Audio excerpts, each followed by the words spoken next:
अनद्यतने लुट, अनद्यतने लुट, अनद्यतने सप्तमी के एक वचन, लुट प्रथमा का एक वचन, दो पद है। न विद्यते अद्यतनो यस्मिन, जिसमें अद्यतन काल का संबंध नहीं है उसका नाम अनद्यतन। सो अनद्यतनः तस्मिन् अनद्यतने। अनवृत्त्यादि भविष्यति, उसका विशेषण हो जाएगा अनद्यतने भविष्यति। अनद्यतन भविष्यत काल, कौन सा काल है क्या बताया पहले? अरे जो कौन सी बड़ी बात कह रहे हो, फालतू बात मत बोलो, जो पूछ रहे जवाब दो। अनद्यतन भविष्यत काल किस काल को कहते हैं? एक बार चित्र बना के दिखाया था। अद्यतन किसको कहते हैं, अनद्यतन किसको कहते हैं, परोक्ष भूत, सब बताया था। अरे रात्रि के 12 बजे के बाद जो कल होएगा वो सब अनद्यतन भविष्यत। ये जो वर्तमान में आप है इसका नाम वर्तमान काल हो गया। जैसे समय 3:30 बज रहा है, मान लो 4 बजे तक वर्तमान माना जाएगा। 4 बजे बाद अद्यतन भविष्यत, अद्यतन आज के ही होने वाला भविष्यत काल, और रात्रि 12 बजे बाद अनद्यतन भविष्यत कल, उसको कहते हैं। हमेशा ध्यान रखना चाहिए काल के जो पंचदा विभाग जो किया गया है। ऐसे भूत है ना, सामान्य भूत, सामान्य भूत का मतलब क्या? आज के पूर्व समय जो हुआ है थोड़ा बहुत सामान्य भूत हुआ। फिर अनद्यतन भूत, रात्रि के 12 बजे जो बीता है उसे पहले का, मैंने कल के परसों के जो बीत गया है उसको, जो स्मृति का विषय बना हुआ है सब अनद्यतन भूत। और स्मृति का विषय न रह गया परोक्ष भूत, सामान्य भूत, अनद्यतन भूत, परोक्ष भूत। यहाँ पर केवल सामान्य भविष्यत, अनद्यतन भविष्यत है। तो भविष्यति धातु प्रत्यय अर्थ है अनद्यतने भविष्यति काले धातु लुट प्रत्यय परश्च भवति। अनद्यतन भविष्यत काल अर्थ में विद्यमान धातुगत क्रिया को द्योतन करने के लिए धातु से कौन सा लकार आएगा? लुट प्रत्यय आएगा। और कहाँ होगा वो? पर में होगा। श्वः कर्ता, इसलिए कल करेगा। बीते हुए कल को क्या बोलते हैं संस्कृत में? ह्यः, ह्यः, ह्यस, श्वस, ये दो अव्यय है, ह्यस और श्वस। ह्यस कहते हैं बीते हुए कल को, और श्वस ये आने वाले को, आगामी। और ये भूत, सकार और ह्यः श्वः प्रयोग हो जाता है। वही लिखा है श्वः कर्ता। क्रिय धातु से क्या हो गया? लुट लकार। क्रिय धातु से लुट लकार। लुट को तिप, प्रथम पुरुष एक वचन में तिप आएगा, क्री ती रहेगा, क्री ती। तिप का सार्वधातु संज्ञा हो गया, कर्तृ शब्द से शब्द प्राप्त हुआ, उसे बात करके सतासी लुटो तास हो जाएगा, क्री तास ती। लुटा प्रथमस्य डारो रसा सूत्र है। अच्छा तिप को क्या हो जाएगा? डा, डा में बचेगा आ, तो क्री तास आ है डित, डित होने से डित समय आप ही टेरलोप। तास के आस की टी संज्ञा होती है, कौन करेगा? अचौंत्यादि टी, आस की टी से लोप हो गया तो हल बचा, ता मिला दो, ता बन गया क्री ता। रेखाच उपदेश अनुदात्तात के आधार पर यह इट नहीं होता, क्री धातु को अतिट नहीं हुआ, केवल सार धातु का गुण कर दो। क्री को क्या होगा? गुण अ, उर्ण रपर रपर कर ता मिला दो, करता, ये बन गया।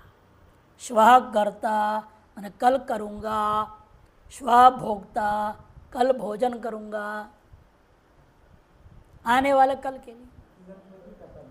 उसका अर्थ यार कल करूँगा ये अर्थ नहीं निकलेगा, वहाँ का करने वाला अर्थ निकलेगा।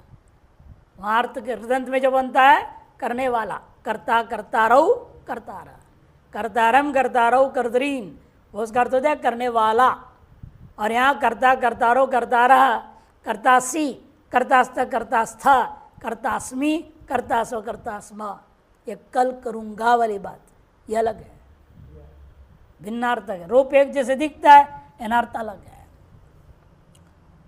और भोक्ता भुज धातु है,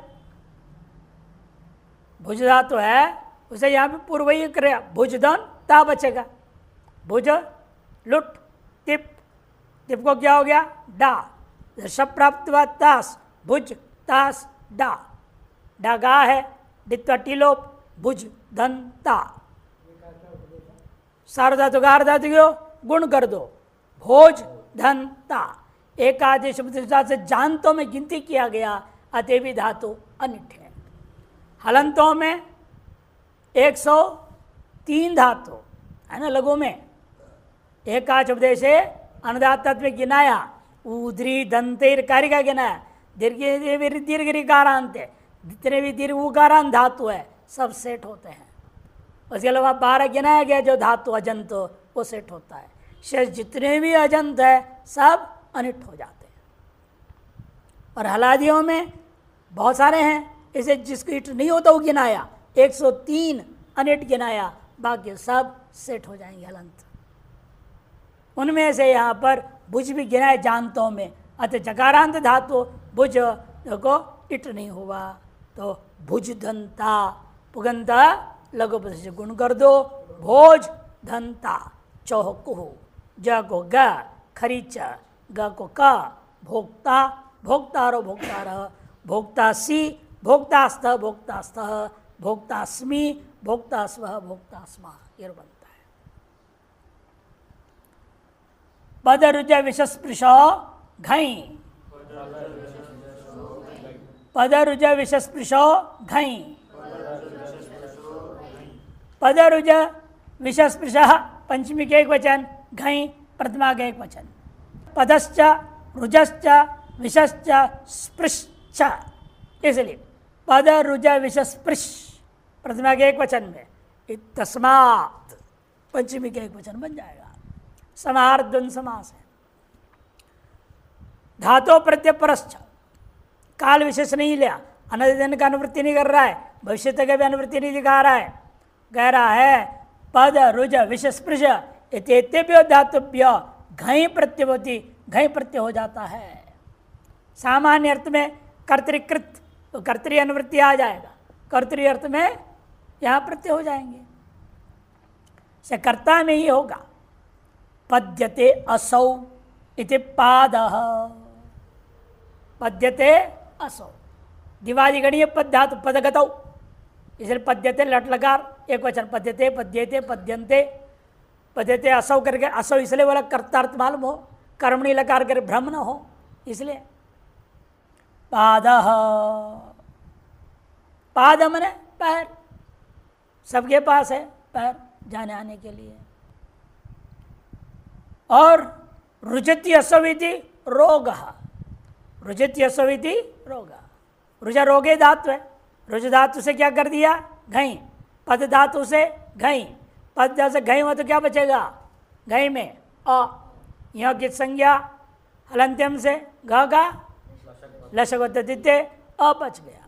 अतः उपदाया वृद्धि हो गई, पाद अ मिला दो, पाद स्वाद प्रत्यय हो जाए, पाद पादो पादाह, पाद पत्ता जो शसादि में, पाद पादो पादाह, पादम पादो पद, पदा पदभ्याम पद भी इत्यादि चलता है। रुजति असविति रोग, यहाँ पर क्या हो गया रुजधन घई, घई का आकार रुजधन न, पुगंत लघुपद से च, रोज धन अ, रोज धन अ, जकार को कौन करेगा, हाँ चजो को घिण्य तो, घित प्रत्यय न घई, घित होने से जग गौ कर दिया, कुत्तो रोग प्रसिद्ध अर्थ है। वेश विशति असविति वेश, विष प्रवेशणे धातु है, विषधन घई, घई का विषधन न लघुपद गुण वेश बना, पुगंता लगभग से च से। अर्थ इसका क्या है वैसे का? प्रवेश करने वाला। हाँ, विषय प्रवेश नहीं। स्पृश धातु स्पर्श एक रोग विशेष का नाम है। स्पृशोपतापे इति वक्तव्यम, ऐसा एक वार्तिक है। इस वार्तिक के आधार पर उपताप अर्थ में या स्पृश धातु से उपताप का अर्थ होता है रोग, उस अर्थ में स्पृश धातु से घय हुआ। इस वार्तिक की वजह से स्पृश धातु का अर्थ रोग तरफ ले गए, नहीं तो स्पृश धातु का अर्थ स्पर्श करना, छूना अर्थ होता है। लेकिन अर्थ तो इसको वार्तिक की वजह से रोग अर्थ में रूढ़ कर दिया। स्पर्श मने रोग। श्री स्थिरे, श्री स्थिरे, श्री लुप्त पंचम्यंत निर्देश, लुप्त पंचमी का रूप है। श्री का पंचमी बनाते क्या रूप बनता? सु बनेगा, है ना। जितने ऋकारांतों का ऋत उत सूत्र लगता है। जब ये कर्तृ रूप का क्या बनाएंगे? कर्तु, भर्तु, पितु, सब ऋकारांत है ना। ये सब ऋकारांतों में उस स्वर का रूप बन जाता है। यहाँ पर श्री का पंचमी बनता तो रूप बनता सुह, सुह स्थिरे बोलना चाहिए था पाणिनि को। इन पाणिनि ने विभक्ति को लुक करके बोल दिया श्री स्थिरे। स्थिरे सप्तमी का एक वचन। अनुवृत्तियारे घई धातु प्रतिपरश्चक। श्री धातु स्थिरे कालांतर स्थायिनी कर्तरी घई प्रत्यभवती। कालांतरे कालांतर स्थायिनी कर्तरी घई प्रत्यय। स्थिर का अर्थ कर दिया जो कालांतर तक स्थित रहे, लंबे समय तक बना रहे, खराब न हो, सड़े ना गले ना नष्ट ना हो, उसे कहते स्थिर। इस अर्थ में तार्श क्रियाकालीन कर्ता का से अर्थ में घय प्रत्यय हो जाता है। चंदन से सारह इति चंदन सारह। श्री धातु से घय हुआ। श्रीधन अ, अचो इणिति वृद्धिवत आ, रपर आर, सारधन अ, सारह। सार क्या होता है? लंबे समय तक रहेगा। चंदन का सार क्या है? चूरा, पाउडर। चंदन का चूरा, चंदन का तेल। चूरा भी जल्दी खराब नहीं होता है, तेल भी खराब नहीं होता। इसे चूरा के रूप में रखते हैं उसको, या तेल के रूप निकाल देते हैं। नहीं तो तेल निकालने में क्या होता है? सस्ते में बेचते हैं, तो घिस घिस के लोग लगाते हैं चंदन। इसलिए ज़्यादा सुगंध होता नहीं उससे, तेल निकल गया ना उसका। तेल ही सार है, वो सड़ेगा नहीं, खराब नहीं होता। से चंदन से सार इति चंदन सार। छठी तत्पुरुष समास कर दे सार शब्द के साथ। इनमें खदिर से सार इति खदिर सार। खदिर का सार, खदिर एक पेड़ विशेष है, उसके सार का बनता है कत्था। कत्था क्या चीज़ होती है? पान कभी खाए हो? पान में डालते हैं कत्था। खदिर पेड़ का, खदिर पेड़ होता है बाहर से तो काला होता है, बिल्कुल काला पेड़। छिलका काला होता है, अंदर पूरा लाल होता है। ये बहुत बड़ा पेड़ होता है, तो मोटे पेड़ होते हैं, बहुत भारी भारी पेड़ होता है, बहुत बड़े बड़े हो जाते हैं खदिर का पेड़। और इसे सबसे बढ़िया काम होता है इसका दांत भंजन। भावे भावे भावे सप्तमी के एक वचन, एक ही पद है सूत्र में। अनुवृत्ति घय धातु प्रत्यपरश्च का अर्थ है भावे मैंने धात्वर्थ। भाव यहाँ पर क्या है? धात्वर्थ का नाम भाव। धात्वर्थ क्या होता है? व्यापार। यदि केवल क्रिया नहीं होती है। फल व्यापारौ धात्वर्थौ, बहुत पहले लिखाया है, फल व्यापारौ धात्वर्थौ। भुवादे धातवा वहीं लिखाया था, फल व्यापारौ धात्वर्थ। फल और व्यापार दोनों ही बोध होता है, लेकिन यहाँ हम रूढ़ कर देते हैं उसको में से केवल भाव, माने केवल व्यापार अर्थ बोध कराना है, क्रिया मात्र बोध कराना है धातु का, फलांश को बोध नहीं कराना है, तब घाय प्रत्यय होता है। पाकः पाक, पाक में पकना रूपी क्रिया, पच धातु से घई हुआ, पच धन घई, घ ग डुपचस पाके, है ना, पच धन अतः से वृद्धि, पाँच धन अ, चचो को गिण्य, तो चकार को ककार हुआ, मिला दो पाक, पाक पाको पाका। त्यज धातु विसर्गे, विसर्जने, विसर्ग करना त्यागना अर्थ में, त्यज धातु उससे घई हुआ, अतः से वृद्धि, त्याज धन अ, जकार को ही पूर्वत, चजो को गिण्य तो ग हो गया, त्याग, त्यागना रूपी क्रिया, पकाना रूपी क्रिया।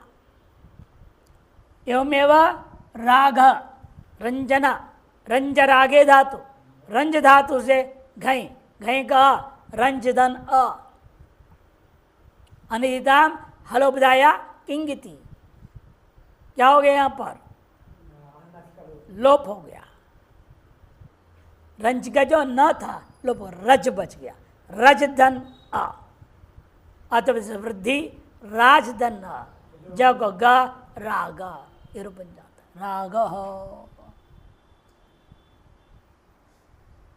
एक एक एक में इसका रूप बनाए, वृद्धिरेचि, है ना, वृद्धिरेचि नहीं, वृद्धिरादेश सूत्र के ही में सब रूप बना चुके हैं, इसे बोला है परिशिष्ट एक एक एक में देखें। भावे का अधिकार काफी लंबा जाता है, 3 3 18 से 3 3 112 तक जाएगा, 112, यह 18 है, 112 मैंने कितना हुआ, 6 कम मैंने 94 सूत्रों में जाएगा, 94 सूत्र, लंबा अधिकार जा रहा है। अकर्तरि चकार के संज्ञायाम, अकर्तरि चकार के संज्ञायाम,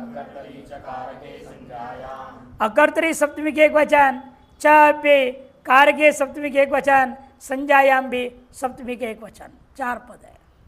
कर्तरी अर्थ में हमेशा कृत संज्ञा के प्रति क्या होता था, कर्तरी कृत, इसलिए सूत्र करनी अकर्तरी करो।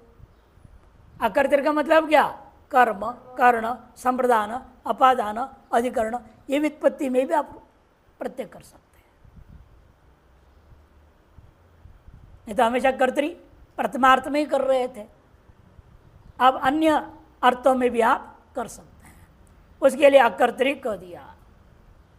और सर्वत्र कौन सा लेना है कोई निश्चय है ही नहीं, इसलिए टिप्पणी में कहा दृष्टांत अगर अपने आप समझ लो, कौन सूत्र पंचमी कर रहा है, कौन सूत्र द्वितीया में, कौन सूत्र तृतीया में, ये यहाँ नहीं बताया जा सकता है, 96 सूत्र है, अलग अलग सूत्रों में अलग अलग व्युत्पत्ति में करना पड़ेगा आपको, इसलिए उसका निश्चय नहीं है। अतः यहाँ दृष्टांत से निश्चय किया जिसका अधिकार सूत्र मानेंगे, दृष्टांत आगे देंगे। फिर भी यहाँ थोड़ा दिखा देते हैं, 1-2 दृष्टांत अर्थभेद के लिए दिखाने के। न कर्ता इति अकर्ता तस्मिन इति अकर्तरी, घय धातु प्रत्यक्ष का अधिकार है। कर्तृवर्जित एक कारक, कर्ता अर्थ छोड़ करके बाकी कारक अर्थ क्या होता है, कर्म, कर्ण, संप्रदान, अपादान और अधिकरण, इतने अर्थों में कार्य संज्ञायाम विषय, इन समस्पद के अंदर क्या होना चाहिए, संज्ञा, किसी का नाम मालूम हो रहा हो तो। धातु और घई प्रत्यय भवति, धातु से क्या होगा, घई प्रत्यय हो जाएगा। आंग उपसर्ग वह प्रापणे धातु, आंग उपसर्ग वह प्रापणे धातु, आ वह धन घई, आ वह धन घई, घई का बचा, अतः वृद्धि आवाह बना। आवाह किसका नाम है, उस कन्या का नाम है जिसको शादी के लिए लाया जा रहा है, अलंकार कर दिया गया है और लाया जा रहा है। अभी माला नहीं पहनाई है, माला पहना दिया, फेरे लगा दिया तो विवाह हो गया। उससे पहले आवाह, कन्या के 2 नाम है, आवाह, विवाह। वही दिखा रहे, कन्या को विवाह करने लाना, इसका नाम आवाह। और विवाह, जब कन्या का विवाह हो जाए उसके बाद उस संस्कार को कहते हैं विवाह संस्कार। और प्रासः, प्रास मने प्रास्यन्ति तम इति प्रास, जिसको फेंका जाए, भाला आदि जो फेंकते हैं, लोगों को मारने युद्ध आदि में प्रयोग होता है, उस अस्त्र विशेष का नाम प्रास। प्रसीव्यन्ति तम इति प्रसेवः, प्रसीव्यन्ति तम इति प्रसेवः, जिसको सीला जाए, जिसको सील करके बनाया जाए, जैसे कुर्ता पैजामा पैंट शर्ट बैग वगैरह सब, जिसको भी सील के बनाया जाए, वो सबको कहेंगे प्रसेह। प्रसेव में क्या हो गया? शिव तंतु संतान है, शिव तंतु संतान धातु है। शिव से घई, शिव धन घई रहेगा, शिव धन घई, घई का पुगंत लघु पद से सेवा प्र जोड़ दिया, प्रसेव थैली लिख दिया, थैला। आहरंति तस्मात्, देखो पंचमी में जब ये सब द्वितीय को दृष्टान दिया है ना, और अब पंचमी के दृष्टान दे रहे हैं। आवहरंति तस्मात् रसम इति आहार। हम लोग को क्या करते हैं, हम खाते पीते आहार है, आहार का मतलब क्या, हम जो खा रहे हैं उसका रस में लेना चाहता हूँ। ये सब्जी अंदर रह जाए चाहेगा क्या? दाल अंदर रह जाए, चावल अंदर ही रह जाए, सब नहीं। आप चाहते हैं वो स्थूल चीज़ें निकल जाए और रस रस अंदर ले जाए, इसे उनका नाम आहार। आह्रियन्ते अन्नेन इति आहार, इंद्रियों के नाम आहार हो जाता है, विग्रहवाक्य पर निर्भर है। और यहाँ विग्रहवाक्य कर रहे हैं हम तस्मात् पंचमी, यहाँ आहार का मतलब भोजन, जिसका रस हम लेना चाह रहे शरीर के लिए, उसका नाम आहार, भोजनम इत्यर्थः। परिमाणाख्यायाम सर्वेभ्यः, परिमाणाख्यायाम सर्वेभ्यः, परिमाणाख्यायाम सप्तमी का एक वचन, सर्वेभ्यः पंचमी का बहुवचन। परिमाण से आख्याति परिमाणाख्या, परिमाण का कथन करना, नाम बोलना, इतना वजन उतना वजन, वजन बोलना, लंबाई चौड़ाई बोलना, ये सब परिमाण है। तस्यामिति षठित पर समास किया गया। अकर्त जकारे संज्ञायाम भावे घय, इनकी अनुवृत्ति धातु प्रतिप्रशक अधिकार है। परिमाणाख्यायाम गम्यमानायाम सर्वेभ्यो धातुभ्यो घई प्रत्यय होती है। परिमाण यह संज्ञा मालूम हो, गम्यमान हो, तब सभी धातुओं से घय प्रत्यय हो गए। एक तंडुल निचाय, तंडुला नाम निचाय इति तंडुल निचाय। नी उपसर्ग चयने धातु, नी उपसर्ग पूरक ची चयने धातु, ची गई रहा, गए का और हो गया, ची धन अ, अचो इणिति वृद्धि, चय धन अ, ये चीज आय आदेश चाय, नी चाय मने राशि। किसका राशि? तंडुला नाम निचायति तंडुल निचाय। तंडुल निचाय, तंडुल का राशि कितने हैं? एक, एकस तंडुल निचाय। दौ शूर्प निष्पावौ, दौ शूर्प निष्पावौ, निरुपसर पूरक पोई पवने धातु से, निरुपसर पूरक पोई पवने, निर्धन पू, पू से क्या हो गया? घई, घई कहा निर्पू आ, पुको वृद्धि औ अचोनिति, आवादेश पावा, निर्पावा, निर को क्या होगा? विसर्ग, विसर्ग को सकार, निष्पाव बना, शूर्पेण निष्पाव, सूप से नापा गया। शूर्प किसको कहते हैं? ये जो चौड़ा सा होता है, फटकनी, फटकनी बोलते हैं उसको, यहाँ बोलते हैं इसको फटकनी। चावल वगैरह कचड़ा नहीं, यूँ फटकते हैं, हाँ मरा बोलते हैं कन्नड़ा। मरा तो पेड़ को भी बोलते हैं। कचड़ा भी निकालने के लिए करते हैं, ऐसे करने से कंकड़ भी एक तरफ किनारा हो जाते हैं, तो आराम से निकाल देते हैं वो लोग, उसके लिए औरतें इस्तेमाल करते हैं। हमारे यहाँ भी रखा हुआ है उसके समान नाखून है जिसका, उसका नाम शूर्पणखा। उसके समान है आकार नाखून जिसका।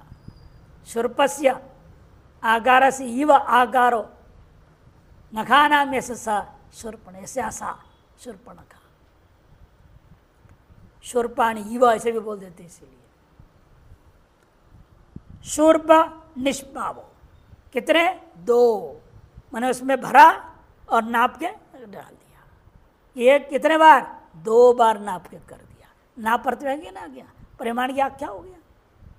शूर्प निष्पाव ये परिमाण विशेष का नाम है, और वह 2 परिमाण विशेष लिया उसका। शूर्प निष्पावौ 2 कारौ त्रयः काराः इति। 2 कारौ त्रयः काराः। क्री धातु से बना दिया कारौ कारः। 2 है, कारो कार अर्थ क्या होगा? यहाँ अर्थ का नहीं लिखा, ये भी परिमाण विशेष में लेना पड़ेगा ना। करोति इति अब अर्थ कर्तरी में नहीं ले सकते ना, कर्मादि में लो, जिसके द्वारा क्रियते अन्येन, ऐसे कर दो, क्रियते अनेन, तृतीया का दृष्टांत बना दो। कार गए हो गया। इस समय क्या प्राप्त था? ची में एरच प्राप्त था, ऋदंत होने से रीद और अप प्राप्त था। उन सबके बाद के सूत्र ने क्या कर दिया? घई कर दिया, इसलिए विशेष सूत्र आरंभ कर दिया। निरपव में बताया, देखो जहाँ सूत्र विधिया है, खरवसान विशेष से रेफ का विसर्ग हुआ, फिर इदुपदस्य चाप प्रत्यस्य सूत्र है 8, 3, 41। वो क्या कर देते? उसको शब्द कर दे, विसर्ग को शब्द कर दिया, निष्पाव बन गया। अच्छा, कि निश में क्या है? निर था ना, निर्मी क्या था? इकार उपदा में, इत उपदा में, इदुपद से च अप्रत्यय से, और निर क्या था? प्रत्यय नहीं, वो तो उपसर्ग है। इसीलिए अप्रत्यय इदुपद वाला होने से उसके ऊपर में जो विसर्ग को शब्द हो गया, निष्पाव बना था। इस प्रकार से। और क्री विक्षेप धातु से भी ले सकते, डुकरी करने मत लो, क्री विक्षेप है। उससे कीर्यते या सकार तंडुलादि, जिसको नापने के लिए इस्तेमाल किया जाए, वो तंडुलादि। 2 कारों आदि में भी संख्या के द्वारा विक्षिप्त जो द्रव्य का परिमाण बता रहा है, जो नाप करके डाल दिया गया, वो जो चावल है उसके नाप के लिए प्रयोग हो रहा है यहाँ पर। 2 कारो तंडुलौ इत्यर्थः। इंगश्च इंगश्च इंगः पंचमी के वचन चप्य अकर्षकार के संज्ञायाम भावे घनवृत्ति, घय का भी धातु प्रतिप्रश्य का अधिकार है। इंग धातु कर्तृभिन्ने कारके संज्ञायाम विषय भावे च घय प्रत्यभवती। इंग जो धातु है कर्तृभिन्न कारक अर्थ में संज्ञार्थमान हो तो विषय में भाव, और व्युत्पत्ति में क्या करना है? भाव व्युत्पत्ति करना, तो घय प्रत्यय हो जाएगा। अधीयते यह सा अध्याय, कर्मणि में यहाँ यक हो गया। अधीयते, अधिपसर्ग धातु, अधि इंग, और भाव कर्मण क्या करता है?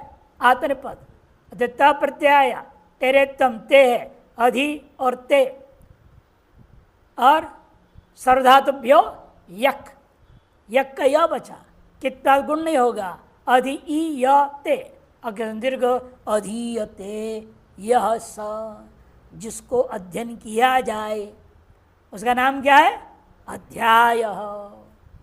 यह स देखने प्रथमा दिख रहा है, हमेशा क्या होता है? भाव लकार में कर्म को प्रथमा होता है, ये कर्म है। ये दिखाया था ना पहले दृष्टांत, कौन से दिखाया था दृष्टांत? देवदत्त ग्रामम गच्छति, ग्रामम क्या था? द्वितीया, गच्छति कर्तरी में लकार आया। अब इसको कर्म नहीं करोगे तो क्या होगा? देवदत्तेन ग्रामः गम्यते। ग्राम क्या हो गया? प्रथमा। जब कर्मणि लकार लाओगे अपने आप वो प्रथमा हो जाता है। और यदि भाव लकार लो बोलोगे कर्म रहेगा ही नहीं। देवदत्तेन गम्यते। तो अधियते इसलिए यह प्रथमा के एक वचन जो आया है वो कर्म के लिए आया है। अच्छा, कर्म ने अकर्ता अर्थ में व्युत्पत्ति बन गया। इसीलिए अध्याय उपेत्याधीते यस्मात् स उपाध्याय। देखो उपेत्य माने समीपम गत्वा, समीप जा करके, जिससे पढ़ा जाए, जिससे यस्मात्, यस्मात् का दे इसलिए पंचम अर्थ में ले लिया। कहीं द्वितीया, कहीं पंचमी, कहीं तृतीया, जहाँ जैसे जरूरत व्युत्पत्ति करनी है आपने, एक निश्चित नहीं। इसलिए अकर्तरी, अकर्ते मैंने प्रथमा को छोड़ के बाकी कोई व्युत्पत्ति कर सकते हो। यस्मात् पंचमी दृष्टांत दिया। सह उसका नाम कौन है? जिससे आप पढ़ने जाते हो, जिसके समीप जाकर पढ़ते हो, उनको क्या कहा जाता है? उपाध्याय। यहां पर भी क्या हो गया? अधि उपसर्ग, उपा अधि दो उपसर्ग पूर्वक है। पहले वाले में केवल अधि उपसर्ग है, केवल अधि उपसर्ग है। इंग अध्ययन धातु, अधि इंग और घय प्रत्यय हो गया। क्या प्रत्यय हुआ? घय। अधि इंग और घय। इंग का क्या बचेगा? ई। और घय में अ। इक स्मरणे और इंग अध्ययन, ये दोनों का नियम है। अधि के साथ ही प्रयोग होगा, अधि के बिना प्रयोग नहीं होगा। अच्छा, क्या हो गया? ई के प्रत्यय इसको अचो इणिति वृद्धि हुआ, अधि आय बन जाएगा। और ये उप भी जोड़ दिया ना उन्होंने, उपाध्याय बनाना है, उप भी जोड़ा है। यहां इक्वेशन करो, उपा अध्याय, आकर्षण दीर्घ करो, यहां पर भी उपाध्याय। ऊपर निकाल दो, केवल अध्याय बन गया जो पहले बनाया आपने, अध्याय। उपसर्गे रुवः, उपसर्गे रुवः, उपसर्गे सप्तमी के एक वचन, रुवः पंचमी के एक वचन, दो पद है। अकर्तृचकार के संज्ञा भाव एक है, इनकी अनुवृत्ति है, धातु प्रत्यय प्रश्न का अधिकार है। उपसर्ग उपपदे रू धातु घय प्रत्यय भवति, कर्तृभिन्ने कार के संज्ञा विषय भावे च। उपसर्ग उपपद में हो और तब धातु से घय प्रत्यय होता है।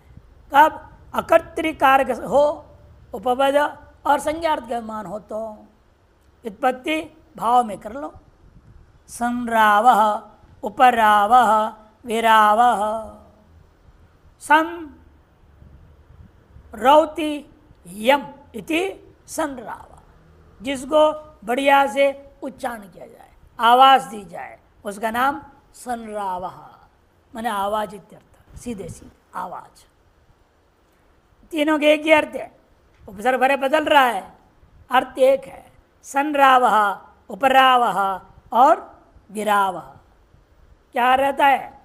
सम और उपा ये वी पूर्वक रू धातु रखो, रूधन घय, घय का रूधन अ, रूधन अ, वृद्धि होगा रौ धन अ, अचो इणिति।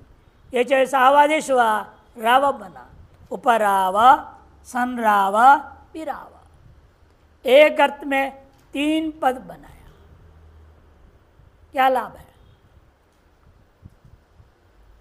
छंद आदि जब प्रयोग होता है, श्लोक में प्रयोग होगा तो इसका फर्क दिखाई देता है आपको। देखो कैसे, उपरावा में क्या है? 4 अक्षर है, और वी रावा में 3 अक्षर है, और सन रावा में 3 अक्षर है। ये दोनों तो बराबर है ना, इन दोनों से एक रख सकते थे, लेकिन फर्क है। इसमें क्या है? ये भी लघु, ये भी ये है गुरु, और ये लघु, लघु गुरु लघु। और यह क्या है? सम उपसर्ग है नहीं है, ये क्या हो जाएगा? संयोग है गुरु, इसलिए हो गया गुरु। ये भी गुरु है दीर्घ, और यह है लघु। छंद में ऐसे नियम होता है, ये देखना पड़ता है। इसलिए भरे तीनों अक्षर बराबर है। जैसे जहाँ में शुरू में गुरु रखना है तो वहाँ इसको प्रयोग करूंगा, जहाँ लघु रखना है तो इसको प्रयोग कर दूंगा। बाकी तो बराबर है, गुरु लघु गुरु लघु। आरंभिक अक्षर फर्क है। यगण मगन तगण और गण अष्टगण माने गए हैं छंद को निर्णय करने के लिए। उन गणों में सब देखा जाता है। ये सब आएगा कभी छंद शास्त्र के बारे में बताएंगे विस्तार रूपेण। अब इतना ही समझ लो, ये फर्क के लिए जान करके एक ही अर्थ का अनेकों शब्द बनाना पड़ता है। रू शब्दे रौती अदादिगण का है। समी यु ध्रु ध्रुवः, समी यु दु ध्रुवः, समी सप्तमी के एक वचन, यु दु ध्रुवः पंचमी का एक वचन। युश्च दृश्च दुश्च इति यु ध्रु दु, तस्मात् समाहार्दन समास है इसलिए एक वचन आया, नहीं तो यु दु ध्रुभ्यः बोलना चाहिए था। अकर्तृकार के संज्ञायाम का अनुवृत्ति, भावे घय इन दोनों का भी अनुवृत्ति, धातु प्रत्यप्रश का अधिकार है। संपूर्वेभ्यो यु मिश्रणे धातु टू ध्रु गतौ धातु इत्येतेभ्यो धातुभ्य कर्तृविन्यकार के संज्ञायाम विषय भावे च घय प्रत्यय भवति। समुसपूरक यु मिश्रणे धातु, समुसपूरक ध्रु गतौ धातु, समुसपूरक और दु गतौ भी, तू भी गतौ है ध्रु भी गतौ, ये दोनों एक साथ एक ही अर्थ है ना, अलग नहीं बोला इसके लिए। दु ध्रु दोनों ही गत्यर्थक धातु और यु धातु मिश्रणामिश्रणयो, मिश्रण अमिश्रणयो अर्थ में है, मिलानार्थ में। इन धातुओं से घई प्रत्यय हो जाएगा कब अकर्तृकारक हो एवं साथ साथ जो है संज्ञार्थवान हो तो। संयूयते माने मिश्रीक्रियते यह सह, यहाँ भी भाव में ले रहे हैं ना, कर्मणि व्युत्पत्ति संयूयते, यू धातु से यक हुआ। विग्रह वाक्य में ये जो बोल रहे इसको विग्रह बोलते हैं ना, यह बोलते हैं विग्रह वाक्य। सम उपसर्ग पूर्वक यू धातु यू मिश्रणा मिश्रणयो और भाव कर्मणों से त प्रत्यय, आत्मनिपद से त आया, तेरे तम और सर्वधातुभ्य यक, तब इसको दीर्घ कौन करेगा? अकृत सार्वधातु की ओर दीर्घ सूत्र है, इसे क्या होगा? दीर्घ संग यू यते ये रूप बनेगा। ये विग्रह वाक्य में किया, अतः क्या होगा? इस अर्थ में सम यू घई घई हो गया, संयावा बन जाएगा। यू को वृद्धि अचोनिधि आवादेश मिला दो आकार घई का और बनेगा संयाव। संयाव, संयाव मने हलवा, शिरा। हलवा खाते ही नहीं, बनाते ना हलवा, उसको क्या करते हैं आप? चीनी वगैरह सब मिला दिया, उसका नाम हलवा। हलवा ही क्यों लेना, लेकिन चावल दाल मिला दिया, खिचड़ी वो भी तो मिला ना, यहाँ मिला हुआ तो है उसमें, लेकिन रूढ़ कर दे रहे हैं हलवा अर्थ में। संद्राव और संधाव ध्रुव और दू धातुओं से वृद्धि आवाज से बराबर है। अर्थ इनका क्या है? भागना, भागना रूपी क्रिया, भाव अर्थ में लिया। श्रीणी भुवो अनुपसर्गे, श्रीणी भुवो अनुपसर्गे, श्रीणी भुवा पंचमी के एक वचन, अनुपसर्गे सप्तमी के एक वचन, दोनों पद में समास है। श्रिश्च नीश्च भूश्च, श्रीणी भू तस्मात् इति समार्धन समास कर दिया। न उपसर्गो यस्य विद्यते सा अनुपसर्ग, पंचम्य अर्थ में बहुरी समास किया है तो नहीं, लेकिन पंचम्य अर्थ बहुरी से न विद्यते बोला, न उपसर्ग इति अनुपसर्ग सीधा कह देंगे तो हो जाएगा वो नए तत्व समास। ऐसे न कह करके कहते न विद्यते यस्मात्, ये भी बोल दिया। या इसलिए न विदिते उपसर्गो यस्य स अनुपसर्ग तस्मिन् पंचम्यर्थ बहुरी समास। अकर्तृकार के संज्ञायाम भावे और घय का अनुवृत्ति है, धातु प्रत्यय प्रश्न का अधिकार है। श्रेणी भू इत्येतेभ्यो अनुपसर्गेभ्यो धातुभ्या, इन तीनों केवल धातु होनी चाहिए, उपसर्ग नहीं होना चाहिए पूर्व पद में। उस स्थिति में धातुओं से घय प्रत्यय होगा। अर्थ पूर्वत कर्तृभिन्न कार कर्तो संज्ञार्थमान हो एवं भावे च, भाव अर्थ में भी हो सकता है। श्राय, श्राय, नाय और भाव। यहां पर क्या प्राप्त था? श्री में एरच है ना, एरच से प्राप्त था। नी में भी एरच प्राप्त था और भू में रीद और अप प्राप्त था। उन्हें बाध करके घई कर दिया गया। श्रु धातु, श्री, श्री जो है धातु है, श्री इस अर्थ में है, पाके अर्थ में, पकाना अर्थ में, इसलिए श्राय पकाना, पका हुआ, इसलिए आश्रय बनता भी अंग उपसर्ग पूर्वक। आश्रय, श्राय मने आश्रय। नी प्रापणे धातु, नोण लगेगा पहले, मूर्धनकार को दंतनकार, नी बचता है। घई करो, वृद्धि आयादेश, नाय मने ले जाना, क्रियापरक ले रहे, भाव अर्थ में ले रहे। वहाँ आश्रय में संज्ञापरक ले लिया। भाव भू धातु से मैंने होना, भू सत्तायाम, होना सामान्य रूपी क्रिया, होना अर्थ में। वौक्षुश्रुव, वौक्षुश्रुव, वौ सप्तमी के एक वचन, क्षुश्रुव पंचमी का एक वचन। क्षुश्च श्रुश्च इति क्षुश्रु, तस्मात् समाहार्थ समास कर दिया। अनुवृत्ति अकर्तृकार के संज्ञायाम भावे और घय का धातु प्रत्यय प्रश्न अधिकार है।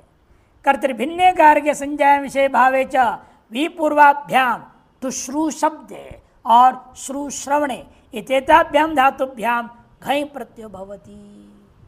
कर्तृभिन्न कारक विशिष्ट संज्ञा विद्यमान हो अतः भाव रूप विद्यमान हो तो पूर्वक टू शु धातु, टू का क्या हो जाएगा? आदिर इटोडवा, इत्संकर रूप हो जाएगा। बचेगा केवल क्षु धातु, और श्रु धातु अकेला है और श्रवण अर्थ में, श्रु श्रवणे। इन दोनों धातुओं से घय प्रत्यय हो जाता है। विक्षावह, विक्षावह मने विशेष रूप में शब्द करना, हल्ला करना नहीं, शब्द करना। और विश्राव अति प्रसिद्ध हो जाना, सर्वत्र ख्याति, नाम हो रहा है। इसे वैश्रवणा, इसे विश्राव से वैश्रवणा बनता है। वैश्रवणाय मंत्र में हम लोग बोलते हैं। विस्तृत यश जिसका, सर्वत्र नाम है, कीर्ति है जिसका, उसका विश्राव। हाँ, ऋषि का नाम भी है। विश्रवणा भी बन जाता है। अवोदोर्नियः, अवोदोर्नियः, अवोदो सप्तमी के द्विवचन, नियः पंचमी के एक वचन।